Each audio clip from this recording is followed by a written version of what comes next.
चाहिए। माने प्रक्रिया जो चल रही है इंद्रियों की, जैसे मुंह से भोजन किया जाता रहा प्राचीन जमाना से, तो वो मुंह से ही भोजन हो रहा है, नाक से सूंघा जाता है, कान से सुना जाता है। तो जब ये प्रक्रियाएं सब पुरानी चली आ रही हैं, इनमें आपको ऊब नहीं लगी, तो नाम अकेले में नया क्यों होना चाहिए? आप इस पर विचार करो तो, नाम नया होना चाहिए। अच्छा, और मजे की बात, नया नाम ऐसा धरेंगे जो खुद मालूम नहीं, माता पिता को अर्थ उसका पता नहीं है। भाई ये नाम का अर्थ क्या है? बोले वो भाई गया सुलग लिया, जिस चाहे तो रख दिया। तो ये जो प्रवृत्ति है, इस पर आप ठहर के सोचो तो शायद आपके भीतर ये संस्कार जाएं और अपने समाज में, अपने परिवार में इस प्रकार की बात सोचें। सोचने का एक अवसर मिले कि शक्तिहीन और क्रियाहीन जो ज्ञान है वो तर्कपूर्ण है, भौतिक है, अधूरा है और प्रवृत्ति की ओर ले जाने वाला है, जीविका मात्र के लिए है। लेकिन क्या इतना ही पर्याप्त ज्ञान तो नहीं है? सबका तो ज्ञान है लेकिन अपना नहीं है। मैं कौन हूं इसका पता नहीं है। ठहर के सोचो, आप कंप्यूटर, ईमेल और इंटरनेट सब जानते हैं, ये अपने को भी तो जानो। बस यही कमी। हमारा जो अध्यात्मवाद है वो ये सिखाता है कि काम करो। जो आप डॉक्टर हैं, इंजीनियर हैं, वकील हैं, जो आपको इस विश्व रंगमंच पर पाठ मिला है वो काम करो। लेकिन उस काम में एक लेकिन लगा। बोले नोदेति नास्तम आया मायाति।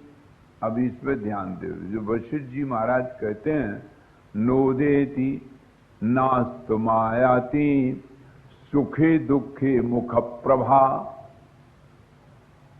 देखो ये बात बस आ गई कि जीवन में दोनों आएंगी, प्रतिकूलता आएगी और अनुकूलता आएगी। जैसे संसार एक नदी की धारा मानी गई, प्रवाह चल रहा है नदी का धारा, कब से चल रहा है इसका कुछ पता नहीं। तो इस प्रवाह में दो कूल होते हैं।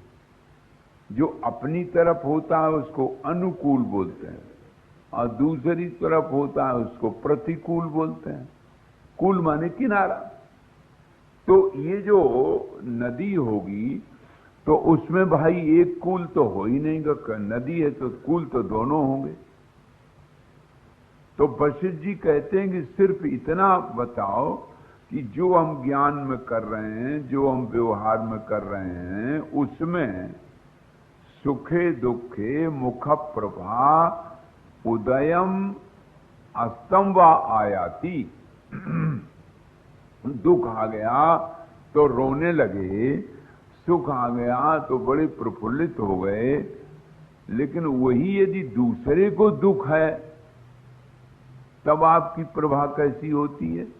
और दूसरे को सुख मिलता है तुमसे ज्यादा तब कैसी होती है? यहां विचार की बात है, बिल्कुल व्यवहारिक है। जो हमें सुख मिला वो तो बहुत अच्छा है, कूदने लगे, उछलने लगे, ढोल बजाने लगे। दूसरे को जब वही सुख मिलता है और तुम्हें उस समय नहीं मिलता, तब तुम्हें कैसा लगता? तो वो बस वही परख है, ये परीक्षा है। अरे वही विश्व रंगमंच है, प्रत्येक व्यक्ति एक्टर बन के आया है, अपना वो पाठ कर रहा है। तो इतनी देर में मैंने ये बताया कि जिस ज्ञान के बिना, बताया ऋते ज्ञानान्न मुक्ति, जिस ज्ञान के बिना मुक्ति सुलभ नहीं है, वो ज्ञान है कौन? ज्ञान ये भी है। तो जैसा अभी आपने सुना कि नॉलेज क्या है, ज्ञान क्या है, नॉलेज का, ज्ञान का अर्थ क्या है? अगर ये बात समझ में आ गई कि ज्ञान का अर्थ केवल इतना ही नहीं है, इतना भी है लेकिन इतना ही नहीं है। ज्ञान वह ज्ञान है जो मूल तक पहुंचा दे। ज्ञान वह ज्ञान है जिसमें केवल प्रवृत्ति ही प्रवृत्ति, जीव का ही जीव का, तर्क ही तर्क, भौतिक ही भौतिकवाद न हो, बल्कि थोड़ा और अंदर अध्यात्म हो, शक्ति और क्रिया सहित हो। ये बात बिल्कुल स्पष्ट है कि जिसमें ज्ञानम भारा क्रियाम बिना, वो ज्ञान कितना हो तुम्हें अधिक से अधिक हो जाए लेकिन तुम्हारी चिंता को नहीं मिटा सकता, अशांति को दूर नहीं कर सकता। तो कितना अच्छा हो कि वह भी ज्ञान तुम्हारे साथ रहे जिससे चिंता दूर होती है, जिससे अशांति दूर होती है, और यह भी ज्ञान हो तो फिर बहुत अच्छा लगे। और एक ही ज्ञान अगर रहेगा तो प्रवृत्ति की ओर तो बढ़ते जाओगे। यहां जो ये शब्द कहा गया उपनिषद में, ऋते ज्ञानान्न मुक्ति ही, ज्ञान के बिना मुक्ति नहीं है। वो ज्ञान कौन है? ये तो आयमानि भूतानि जायन्ते येन जातानि वा जीवन्ति यत् प्रयन्ति यत् अभिसंविशन्ति एकस्मिन् ज्ञाते सर्वं ज्ञातम भवति। वो ज्ञान कौन है? जिस एक के जान लेने से सर्व का ज्ञान हो जाता है। जैसे मिट्टी को जान लो तो मिट्टी के बने हुए सब पात्र मालूम हो जाएंगे। इसी प्रकार से बहुत अलग हिसाब है। आप कहेंगे एक के जान लेने से सबका ज्ञान कैसे हो जाएगा? अरे गुलाब का फूल ज्ञान करेंगे तो गुड़हल का और गुड़हल का फूल का अलग अलग है। गुलाब के फूल में बॉटनी की दृष्टि से एनालिसिस करेंगे आप, तब दूसरा हिसाब लगेगा। गुलाब के फूल की पत्तियां, गुलाब के फूल का रंग, गुलाब के फूल का सब इंटरनल एक्सटर्नल पार्ट सब देखेंगे तो उसका और गुड़हल के में अंतर मिलेगा। आप कहते हैं एक के जान लेने से सब जान लिया जाता है। देखो, तो ये विज्ञान एक ऐसा विज्ञान है कि सचमुच एक को आप जब जान लेंगे कि फूल विकसित कहां से हुआ, बोले मूल से, तो उस मूल को जान लेना है। आकार प्रकार विकार संस्कार तो अनेक होते हैं, तो अनेक को जानने की जरूरत नहीं है। जब एक को जान लोगे तो अनेक अपने से आ जाएगा। अगर मिट्टी की अच्छी तरह से पहचान हो जाएगी तो मिट्टी से बने हुए बर्तन सब जान लिए जाएंगे। उसका कोई ज्यादा महत्व नहीं है। महत्व है मूल का। और फूल में मूल का दर्शन अगर नहीं हुआ तो फूल तो हजारों प्रकार के हैं और हजारों में मुग्ध होते रहोगे और हजारों से तुम्हें चिंता होगी, अशांति होगी। ये यहां सिद्धांत की बात है। तो वशिष्ठ जी महाराज ने राम जी को जो बताया वो ये कहना चाहते हैं कि राज्य वैभव और प्रजा का पालन और व्यवहार ये छोड़ने को नहीं कह रहे हैं। प्रजा में व्यवहार हो, प्रजा का पालन हो, राज्य हो, व्यवहार हो, सब कुछ हो, लेकिन सब कुछ के बाद उसकी जो प्रक्रिया है ज्ञान की वो ये होनी चाहिए, और वही नहीं हो पाती। हम ज्ञान कर लेते हैं कि हमारी ये जागृत अवस्था है, और फिर जागृत में जो हम देखते रहते हैं, चिंतन करते रहते हैं, स्वप्न में भी वही संस्कार हमारे मन रूप में बन के सामने आ जाते हैं कि स्वप्न की अवस्था हो गई, और एक सुसुप्ति की अवस्था जिसमें सब गायब हो जाता है, कुछ नहीं रहता, अकेले आप रहते हैं। अब इस पर विचार किया तो बोले रहते जरूर हम अकेले हैं, लेकिन जागृत में, स्वप्न में, सुषुप्ति में, तीनों में देखने वाले तो हम ही हुए ना। अब देखो विचार करने के बाद ये विचार हुआ, तो जब तीनों अवस्थाओं में हम ही हैं तो अवस्थाएं तो बदल गई, कभी जागृत हुई, कभी स्वप्न हुई, कभी सुषुप्ति हुई। और जागृत की बात स्वप्न में नहीं, स्वप्न की बात जागृत में नहीं, और जागृत और स्वप्न दोनों गायब हो गए सुषुप्ति में। ये देख लिया। जैसे हमने अभी ये पुस्तक उठाई, तो ये जो पुस्तक उठाई ये हाथ ने, ये अन्नमय कोश हो गया स्थूल शरीर, और उठाने में जो ताकत लगी वो प्राणमय कोश हो गया, और इच्छा हुई कि उठा लो तो मनोमय हो गया। और बोले उठा लो, पुस्तक ही है, कोई सर्प बिच्छी नहीं है, तो ये विज्ञान में बुद्धि ने निर्णय दिया, और इसके लेने से हमें सुख मिला, ये आनंदमय हो गया। तो तीनों अवस्थाएं हमने देखी, जागृत भी, स्वप्न भी, सुषुप्ति भी, और पांचों कोशों के व्यापार भी देखे, और तीनों अवस्थाओं में परस्पर अभाव को भी देखा। जागृत में स्वप्न नहीं, स्वप्न में जागृत नहीं, सुषुप्ति नहीं, और पांचों कोशों के व्यापार के भाव और अभाव को देखा। तो निर्णय ये लिया कि जो तीनों अवस्थाओं का, पांचों कोशों का और हमारी देह, इंद्री, मन, बुद्धि का प्रकाशक है, और भाव और अभाव दोनों को जानने वाला है, वो साक्षी हुआ, वो कूटस्थ हुआ। वो साक्षी, वो कूटस्थ, वही मेरा स्वरूप है, वही मेरा स्वरूप है। ये बात जान लेने पर भी आप अब विज्ञान याद करें, खूब प्लेन बनाएं, नारायण, और युद्ध स्तर के शस्त्र अस्त्र बनाएं, ऐसा कुछ थोड़ी कि पहले ही विद्या नहीं थी।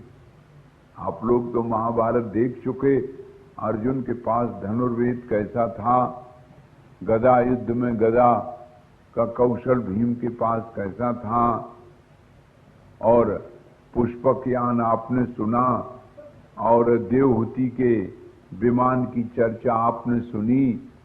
ऐसी कई कल्पना आपके न हो जाए कि ये नया नया हमने कुछ बना लिया है, ऐसा नया नहीं है। यौवनाश्य के गर्भ रह गया राजा के, और देखिए मानधाता पैदा हुए। आप सर्जरी की बात करेंगे, बहुत बड़ी सर्जरी बढ़ गई साहब, बड़ा सर्जरी का ज्ञान हो गया। अबे यहाँ कहाँ सर्जरी हो, तुम तो कहोगे पुरुष के यूट्रस नहीं है तो कैसे करें, तो आर्टिफिशियल यूट्रस लगाओ तब बेटा होगा। वहां तो देखिए यौवनाश्य के बेटा हुआ। और इला नाम की कन्या हुई थी मनु महाराज के, तो देखो उसको पुत्र बना दिया। और मजे की बात एक ये, वो महीना भर पुरुष रहा है, महीना भर स्त्री रहा है। ये कहाँ अब सर्जरी आपकी आ पाई, और फूले नहीं समा रहे हैं। बोले बड़ा विज्ञान बढ़ गया, बड़ा साइंस प्रचार हो गया। ये तो ईमेल अब आप करने लगे, अब पहले प्राचीन ईमेल और इंटरनेट तो देखिए। एक जगह बैठे बैठे और चिंतन कर लिया कि अमुक जगह अमुक लोक में क्या हो रहा है। ये देखो ऋषि के योग का प्रभाव। च्यवन ऋषि के नेत्र नहीं थे, देखो नवीन नेत्र मिल गए। आप कहते हैं कि वो सर्जरी ने दूसरे आंख से दूसरा आंख लगा देते हैं, किडनी लगा देते हैं, और बड़ा साइंस ने प्रचार कर लिया। ऐसा कुछ नहीं है। लेकिन देश का दुर्भाग्य कि हमारी जो प्राचीन पद्धति थी वो तो वैसी रह गई। उस पर विचार अगर करोगे तो संप्रदायवादी हो जाओगे। वेद के, पुराणों के, शास्त्रों के कहाँ रिसर्च हुए? अभी देवहूति के विमान का कहाँ रिसर्च हुआ? वो तो वैसे ही हो गया, वो कोई जरूरत नहीं। और बस फूले नहीं समाये, बोले ये हो गया, ये प्रचार हो गया, साइंस ने ये कर लिया। तो हमारा मतलब आप ये न लगा लें कि हमारे प्राचीन शास्त्र, हमारी वैदिक पद्धति इस साइंस को पसंद नहीं करती, बहुत पसंद करती। ये साइंस तो हमारी प्राचीन साइंस है, प्राचीन पद्धति है। लेकिन इसके साथ साथ जो कमी है, वो कमी ये है कि फूल पर ही प्रसन्न हो जाते हैं, मूल तक नहीं पहुंचते। आचार, विचार और व्यवहार ये गड़बड़ा गया। तो जब तक आहार, व्यवहार, विचार, तो आहार, विहार, व्यवहार, विचार शुद्ध नहीं होगा, ये चार चीजें शुद्ध होने पर तब मन शुद्ध होता है। पहले, सबसे पहले आहार शुद्ध हो। बोले चाहे कुछ खाओ पियो, योगा लगा देगा तुमको समाधि, ऐसा संभव नहीं है। सबसे पहले आहार, फिर विहार, जहां आप बैठते हो वो लालू वाला विहार नहीं, जहां आप बैठते उठते हैं वो विहार। एटमॉस्फियर आपका कैसा है। और फिर व्यवहार, और फिर विचार। जब आप एकांत में बैठते हो तो आपके मन में क्या विचार उठते हैं? अपने ज्ञान का कि सपने के ज्ञान का? तो ये अपने ज्ञान पूर्वक अगर सपने का ज्ञान है, मूल का ज्ञान पूर्वक फूल का ज्ञान है, अगर अपने आश्रय के ज्ञान सहित आधार का ज्ञान है, अध्यात्म के साथ भौतिक का ज्ञान है, तो वह ज्ञान तुम्हें अशांति को निवृत्त करने वाला हो जाएगा। वो अपना, जैसा अभी आप सुन रहे थे, साक्षी है, कूटस्थ है, अपना आत्मा है। यह ज्ञान ही आपको दिव्य पथ दिखाएगा, यह ज्ञान ही आपको अशांति से दूर करेगा, और जिसकी आवश्यकता है। आज योगा में क्यों ज्यादा लोग जाने लगे? अब उन्हें थोड़ा मिला, थोड़ी देर राहत मिली, थोड़ा परिश्रम बंद हो गया ना, तो शरीर थोड़ा उठक बैठक लगाई, इधर उधर हाथ पैर किए, तो थोड़ी मेहनत हुई, थोड़ी सांस बढ़ी, थोड़ा शायद पसीना भी थोड़ा बहुत आ जाए, विकार निवृत्त हों। और क्योंकि बिल्कुल दिन भर कोई काम धंधा नहीं करना बंद कर दिया गया, तो उसमें थोड़ा ये हुआ। और थोड़ी देर शांत चित्त हुआ, मन थका, तो फिर शांति भी मिली। अब वो अशांति जब हटी थोड़ी, बोले हाँ योगा से रोग ठीक हो जाता। ये तो बहुत पहले की बात है, पतंजलि लिख गए कि संपूर्ण रोगों का निदान योग में है। लेकिन जो वो योग हो क्या? योग तो अलग अलग है, और जिसको आप आज की भाषा में संयोग करते हैं। तो वशिष्ठ जी ने यहां मुक्ति का वर्णन किया और बहुत स्पष्ट कहा कि देखो मुक्ति क्या है। मुक्तिर्हित्वा अन्यथा रूपम स्वरूपेणावस्थिति। जो हम अपने को बाहर ले गए हैं और भूल गए, वही कहने लगे। जैसे सवेरे आप मॉर्निंग वॉक में जाते हैं, बोले चलो सवेरे घूमन लें, प्रातः भ्रमण, तो घूमने गए, बहुत अच्छा, तो अपने घर से बाहर निकल के गए। इसी प्रकार से आप अपनी इंद्रियों से, मन से, बुद्धि से जब बाहर जाते हैं, अपने आत्मा से अनात्मा में जाते हैं, भौतिक में जाते हैं, तो उस समय अपना घर भूल जाते हैं। पार्क में घूमते हुए आपको कोई मिलेगा तो आपका परिचय पूछेगा, आप कौन है, अपना नाम बता दिया और आप कहाँ रहते हैं। ये तो भूल गए। अगर आप ये अपना परिचय भूल जाएंगे तो वहां कोई पूछेगा। इसलिए आजकल के छोटे बच्चों को उनका आइडेंटिटी कार्ड उनके गले में बांध दिया जाता है, तो बच्चा याद भी नहीं रहेगा, तो चलो देख के बता देंगे कि अमुक जगह है, घर पहुंच गया। तो छोटे बच्चे से भी तो आप गैरभीते हो गए। उनको तो कम से कम अपना परिचय मालूम तो है, तो झट भूल जाए। आपको तो अपना परिचय ही भूल गए। और वह परिचय याद हो गया जो आपके जन्मने के बाद 4-6 वर्ष बाद नाम दिया गया था, 4-6 वर्ष रूप दिया गया था।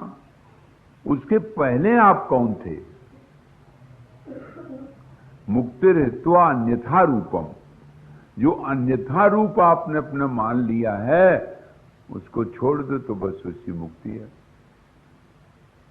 न मनांगपि भेदोस्ति सदेहा देह मुच्यते। वशिष्ठ जी कहते हैं देह बनी रहा है या देह छूट जाए, मुक्ति से इसका कोई लेना देना नहीं। मुक्ति का तो अर्थ यह है, जैसे आपने सुना था, नोदेति नास्तम आयाति सुखे दुखे मुख प्रभा। सुख और दुख में, हानि और लाभ में, मान और अपमान में तुम्हारे मुख की प्रभा एक सी रहती है कि नहीं रहती? अगर दोनों में एक सी रहती है, दुख प्रूव आप हो गए हैं, आपका मन, बस आप मुक्त हैं। क्यों? बोले वो व्यवहार की प्राप्ति में जब तुम्हारे ऊपर कोई आक्रमण करता है, तुम्हें गाली देता है, तुम्हें परेशान करता है, तुम्हारा अपमान करता है, उस समय क्या आपको ये मालूम है कि जो साक्षी चेतन कूटस्थ ब्रह्म मैं हूं, वही तो वो भी है जो बोल रहा है। उसके भीतर भी वही चेतन है, वही परमात्मा, वही भगवान है। अगर आप भक्त हैं तो ये बात भी समझ सकते हैं कि वही भगवान तो उसके भीतर भी बैठा है। जब वो बैठा है तो हमारे प्रति भगवान भगवान क्यों व्यवहार ऐसा कर रहा है? देखो, आपके ये अंदर भाव आने पर भी, ये समझ आने पर ही तुरंत ज्ञान हो जाएगा।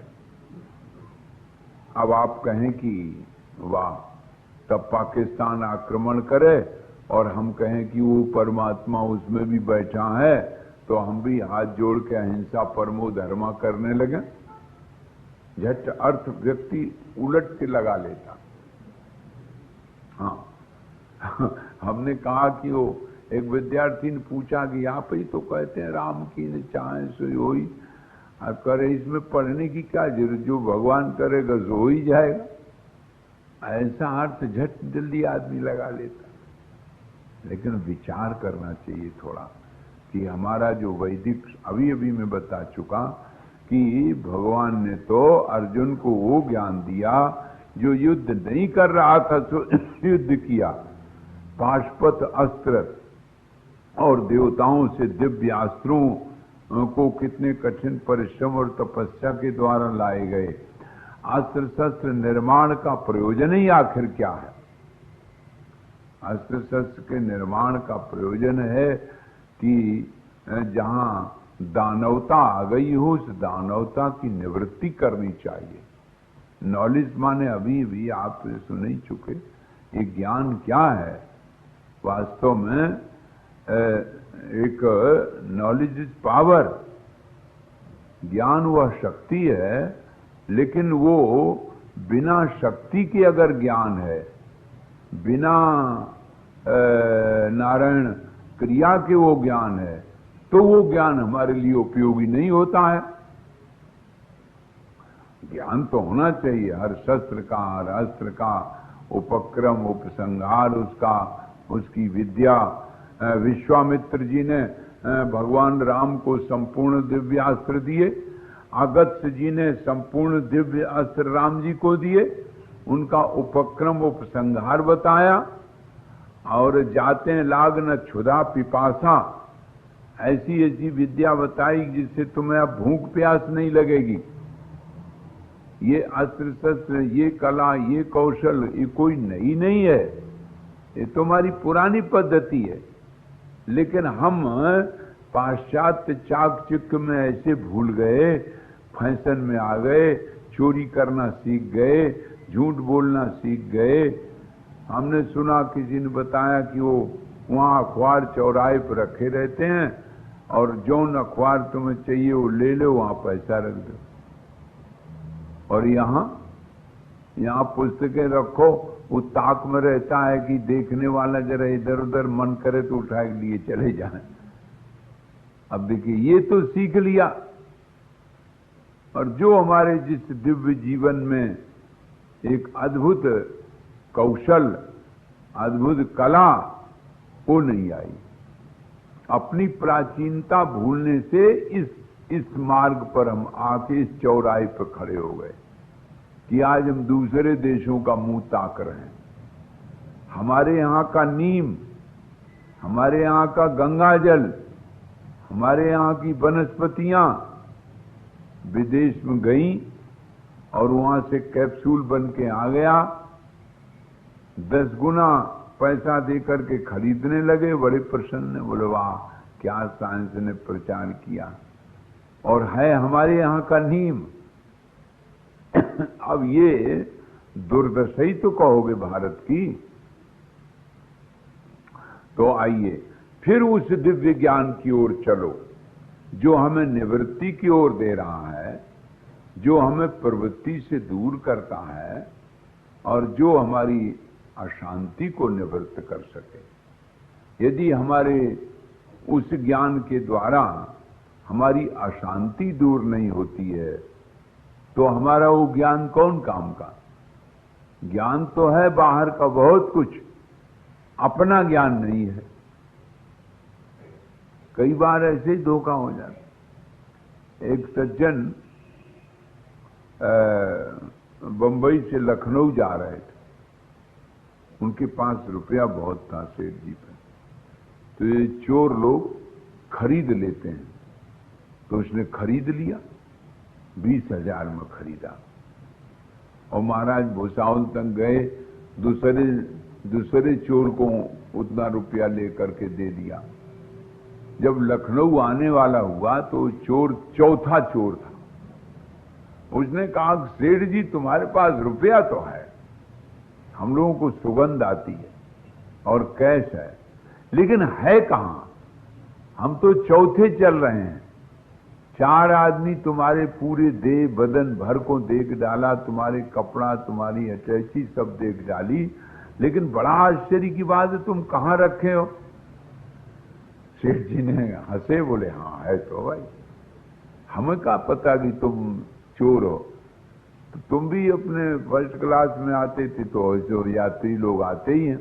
तो बोले हम लोगों को टिकट लेना पड़ता है, टिकट लेके आपके साथ बैठे हैं। अच्छा चलो बता देंगे। जब प्लेटफार्म उतरे उनके और सब परिवार के लोग आ गए, तो उनका बुला, सुनो भाई साहब, देखो ऐसा होता था कि दिन में ये रुपया हम अपने पैंट में रखते थे, और रात में हम जानते थे कि तुम्हें रात में ही खोजोगे, इसलिए तुम अपना पैंट उतार के जब टांग देते थे ना, तो मैं उसी में डाल देता था, और तुम हमारे पूरे शरीर को, अटैची को देखते थे अच्छी तरह से, हम भी देखते जाते थे, अपने आंखें बंद किए कि इसको देख लेने दो। और मैं भी हंस रहा था कि मजे की बात, भला आदमी एक बार अपनी जेब भी तो टटोले। तो मेरी पूरी हर इंक्वायरी, हर देह के हर अंग को और हर एक कपड़े को देखते रहे, तुमने अपना तो पैंट देखा ही नहीं। बोले हाँ गजब हो गया, यही कमी रही हमारे पैंट में। बोले हाँ तुम्हारे पैंट की जेब में मैं डाल देता था और देखता रहता था कि देखो ये इधर तो देख रहा, उधर देखता ही नहीं। रुपया तो है, रुपया तो बताए 1.5-2 लाख रुपया आया कैश। तो उन्होंने कहा कि बाबूजी मैं तो मर गया। तो भाई बात एक ही है कि ये जो दूसरे को देखना, ये जो प्रवृत्ति हमारी हो गई, वो उससे क्या है, अपने को देखना बच गया। अगर अपने को देख लेते तो जो हमारे में है वही तो दूसरे में भी है। मट्टी पानी आग हवा का शरीर हमारा, हमारे भीतर जो चेतन वो चेतन। हमें जो अपने प्रारब्ध से, अपने कर्मों से भूमि भवन परिवार धन जन वसन अन्य जो मिला दूसरे को मिला, उसमें क्या हम दूसरे को टटोलते रहे, अपने को टटोलना काफी। तो हमारे जीवन में हमारी मानसिकता स्थिर होती है।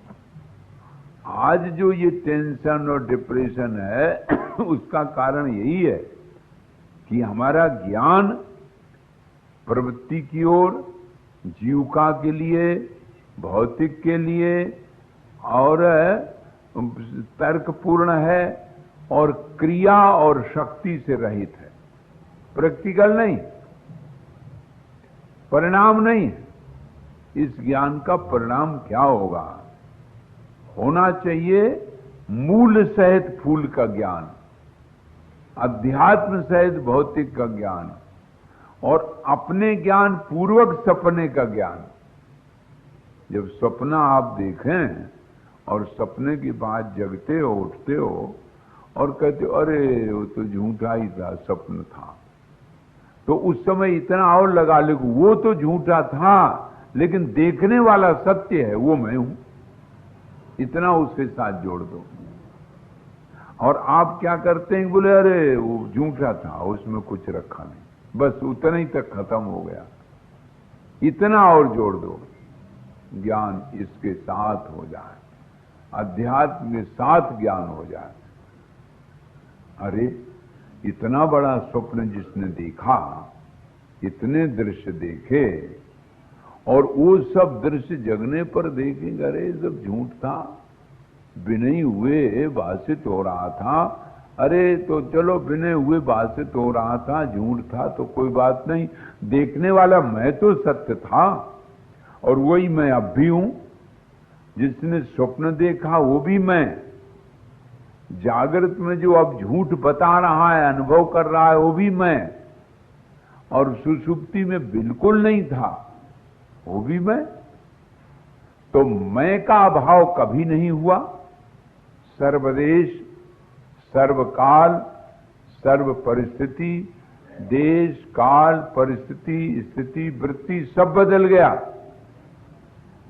लेकिन बदलते हुए को देखने वाला न बदलने वाला ही बना रहा। बदलते हुए को देखने वाला न बदलने वाला मैं बना रहा। यहां तक अगर आपकी दृष्टि पहुंच जाए तो जिस समय आपको परिस्थितियां आएंगी और उसमें उस परिस्थिति में आपको ये विचलन चित्त होगा, उसमें तुरंत याद आ जाएगी अरे मेरे से तो इसका कोई संबंध ही नहीं। मैं तो जब सुषुप्ति में रहा, स्वप्न में रहा, जागृत में रहा, तो स्वप्न में तो हाथी पे बैठा दिया गया था, जलूस निकल रहा था, जगह तो कुछ नहीं। तो फिर ये परिस्थिति भी इसी प्रकार की है, जो स्वप्न में दिखाता आ रहा है जागृत में दिखता है, वो तो दिख रहा। तो मां अपमान होने पर भी, भय होने पर भी, दुख और विपरीत प्रतिकूलता आने पर भी आप विचलित नहीं होंगे। प्रलय श्यापि हुंकारी चला चल विचाल नहीं। संघर्ष होंगे, जीवन में परिस्थितियां आएंगी, व्यवहार में कई बार अपमान होना पड़ेगा। आपको तुरंत याद आ जाएगी शरीर के साथ, मेरे साथ नहीं, मैं तो नित्य मुक्त इसका साक्षी हूं, मैं तो गवाह दे रहा हूं, मैं साक्षी हूं कि ये शरीर पर, ये हमारे मन पर, ये हमारे विचार पर ऐसा प्रयोग हो रहा है, ये हम देख रहे हैं। तो देखने वाला क्यों अड़चन में आ जाएगा? देखने वाला तो नित्य रहेगा। ये यदि यहां तक आप आ जाएं तो इसी को मेरा इशारा है कि अध्यात्म के साथ भौतिक जुड़ जाए। और भौतिक अभी कोरा भौतिक जहां होता है वहां अशांति है, चिंता है, हाय हाय है, खर्च बढ़ रहे हैं, आमदनी कम है, अब वो दूसरे की देख देख करके उसको बढ़ाने के प्रयास में रहते हैं। तो हम समझते हैं कि आप तो बड़े समझदार विज्ञजन हैं, फूल के रंग रूप को देखते हुए अगर मूल का कारण मूल समझ में आ जाए कि फूल सुंदर नहीं मूल है और मूल पर ही हमें दृष्टि रखनी है, तो फूल पर कितने भी भंवरे आके बैठ जाएं आपको कोई चिंता नहीं होगी। आज इतना ही, आज एकादशी है तो पाठ भी होगा। बोलो प्रेम से कृष्ण भगवान की जय। न चेतनो नैव जड़ो न चैवासं सन्मयः न चाहं नापि चान्यो न चाहं नापि चान्यो नापेको नाप्यनेकवान् नाभ्यासस्थो न दूरस्थो नास्ति नैव नास्ति च न प्राप्यो न चाप्राप्यो न सर्वः सर्वगः प्रभो। श्रीमन्नारायण नारायण नारायण श्रीमन्नारायण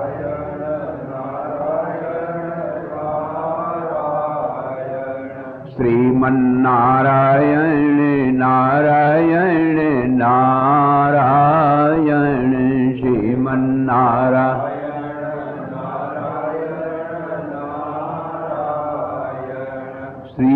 श्रीमन्नारायण नारायण नारायण श्रीमन्नारायण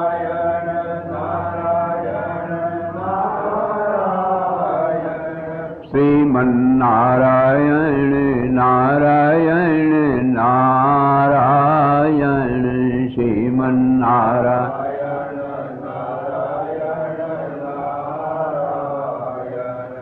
संयम नियम फूल फल ज्ञान संयम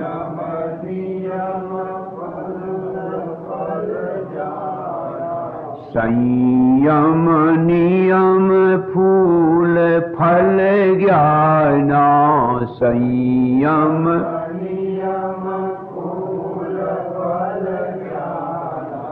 हरिपद रति रस वेद बखाना हरिपद रति रस मम दर्शन फल परम अनुपा मम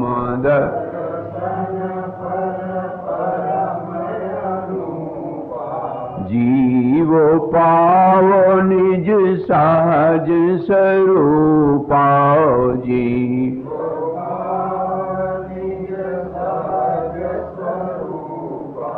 जीवो पावो निज सहज स्वरूपा जी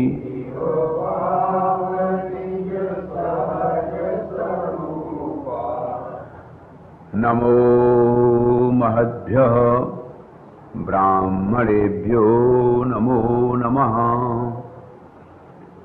परम प्रेमास्पद परमात्म स्वरूप नारायण, अभी आप सुन रहे थे, देखो ये जीवन का कैसा दिव्य रस है। ये बात आप जानते हैं, कई बार सुन भी चुके हैं कि हमारे जीवन की मांग चिर शांति, स्वाधीनता और रसभरा जीवन है। कोई भी व्यक्ति परतंत्र नहीं रहना चाहता। हर व्यक्ति की मांग है वो मजबूरी में हो वो बात दूसरी, परतंत्र, लेकिन उसकी चाह, उसकी डिमांड, उसकी मांग एकमात्र यही है कि वो अपने जीवन में स्वाधीन रहे और जीवन उसका सरस रहे, जीवन सरस रहे और स्वाधीन रहे। तो अब प्रश्न ये है कि स्वाधीनता में बाधा क्या है?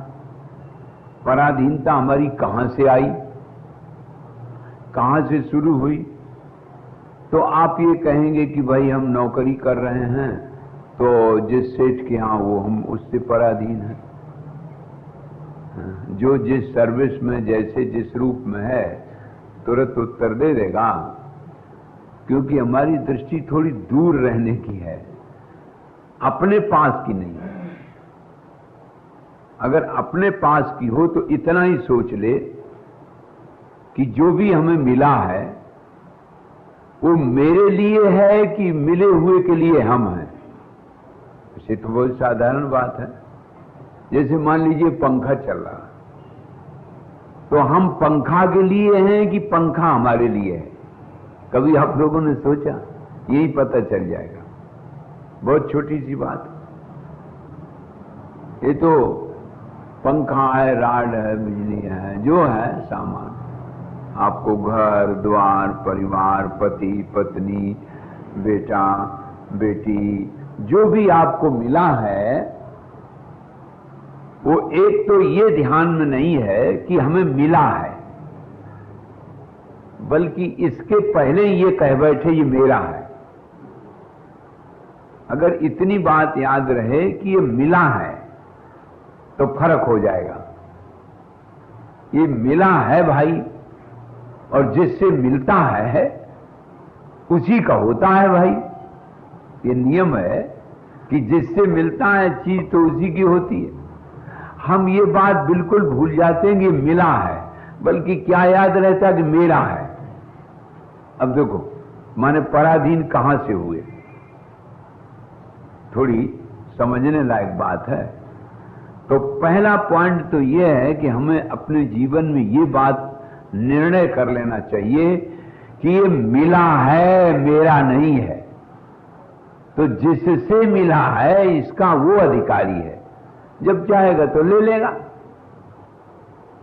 और जब चाहे ले लेगा, ये तो निश्चय है। और जब ले ले तब रोवे कि हंसे।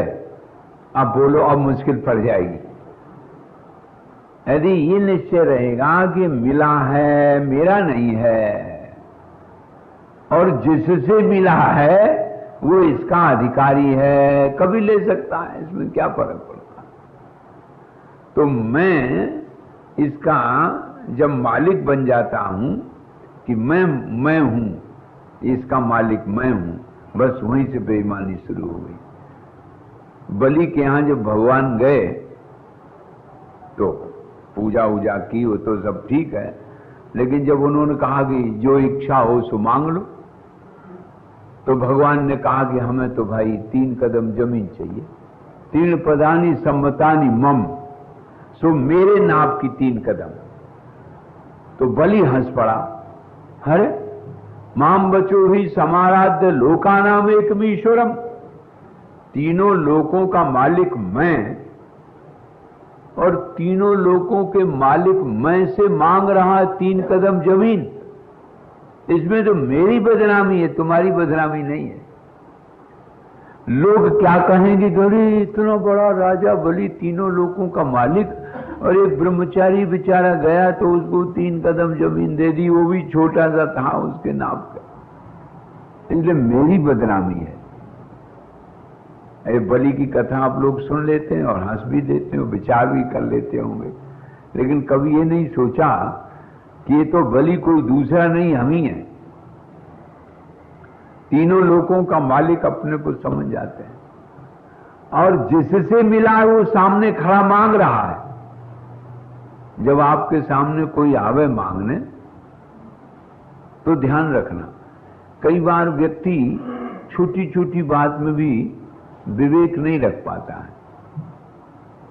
जैसे हमने कई बार बताया, यहां बंबई के लोगों की आदत भी है, कुर्सियां पड़ी है ना, तो कुर्सी के किनारे पर झट बैठ जाएंगे आगे। आदत तो कुर्सी पे है, लेकिन ये फिर विचार नहीं करेंगे आगे जो आदमी आएगा वो हमें, जब हम यहां बैठे तो निकलेगा कैसे आगे, जिससे कोई मतलब ही नहीं, बस हम अपने बैठ गए, झट हो गया। अब आगे आवे ना आवे, कोई बैठे या बैठ पाए न, इससे कोई मतलब नहीं।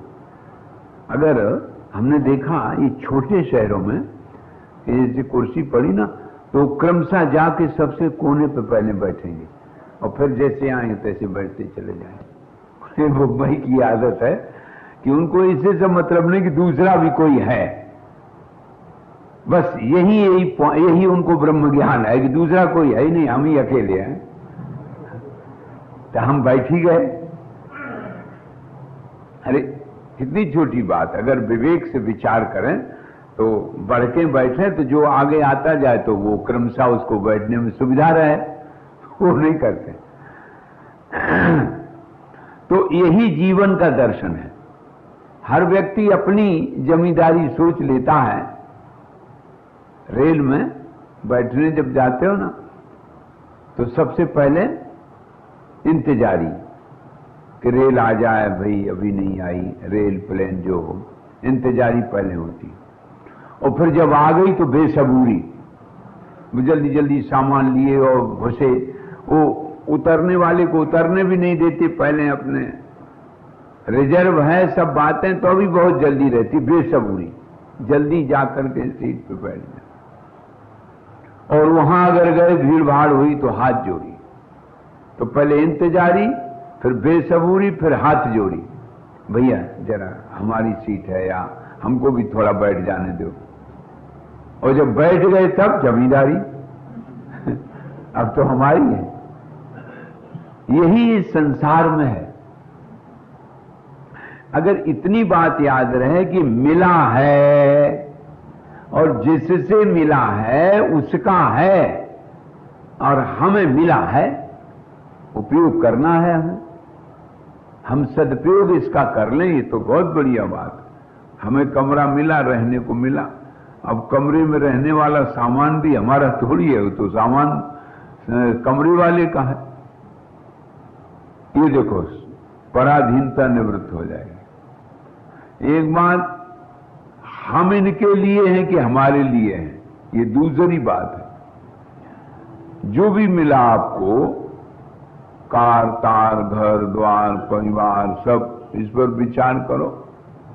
जो भी आपको मिला है, अगर इस पर इतना ही विचार हो जाए कि मेरे लिए है कि मैं इनके लिए हूं, कभी सोचा क्या है वैसे, वास्तविकता क्या है? देख लो। अच्छा जी, ये बात मजबूत पकड़ो, मेरे लिए है। जब पहले तुम हो तब न पंखा है। पंखा क्यों चलाया गया? बोले हमको गर्मी लग रही, मेरी गर्मी को दूर करने के लिए हुआ ना। भोजन बनाया गया, जो सामान, सारा का सारा बाजार आपके लिए है ना, कि बाजार के लिए आप हैं? अब जरा विचार कर लेना खूब। तो यदि हमारे लिए ये है, ये निर्णय रहे, तो आप स्वतंत्र हैं। जब चाहे तो उपयोग करें, न चाहे न करें, वो तो हमारे लिए है ना। जैसे आपके लिए कोई नौकर रखा गया, तो वो जो सेवक रखा गया वो आपके लिए है। आप जब चाहें उससे काम लें, न चाहे तो बैठा है अपना। इसी तरह से आपकी देह, इंद्रियां, मन, बुद्धि सब आपके लिए हैं। लेकिन गलती क्या हो गई, जैसे वो मिले हुए को अपना कह बैठे, ऐसे ही हम उनके लिए हो गए। हमने देखा छोटे छोटे बच्चे भी एसी में सोते, तो अगर वो एसी बंद हो जाए तुरंत जग जाएंगे। इतनी पराधीनता हो गई कि उसके बगैर रह नहीं सकते। तो कभी ये विचार करके देखना, अभी दो ही सूत्र दे रहे हैं, ये मेरे लिए हैं, मैं इनके लिए नहीं हूं। और जो कुछ संसार में पदार्थ है वो मिला है, हमारा थोड़ी है, तो मिला है भाई। और जिसने दिया, जिससे मिला, वो उसके ऊपर है, जब चाहे तो अपना ले ले भाई, तो इसमें क्या बात। तुम्हें किराए पर कमरा दिया, 11 महीने का शायद दिया जाता है बंबई में, तो 11 महीना हो जाएगा तो भाई ये तुम्हारा कमरा। अब वो कहे कि भाई देखो 11 महीना होकर के 10 दिन और हो गए और तुम खाली करो, लड़ाई झगड़ा पर तैयार हो जाओ, ये देखो ये कहां की ईमानदारी। अब आप धार्मिक नहीं रह गए। यदि आप धार्मिक हैं तो 11 महीना होते होते तुरंत, यही 11 इंद्रियां हैं। तो कई बातें तो ऐसी हैं जो हम जानबूझ के पराधीन होते हैं।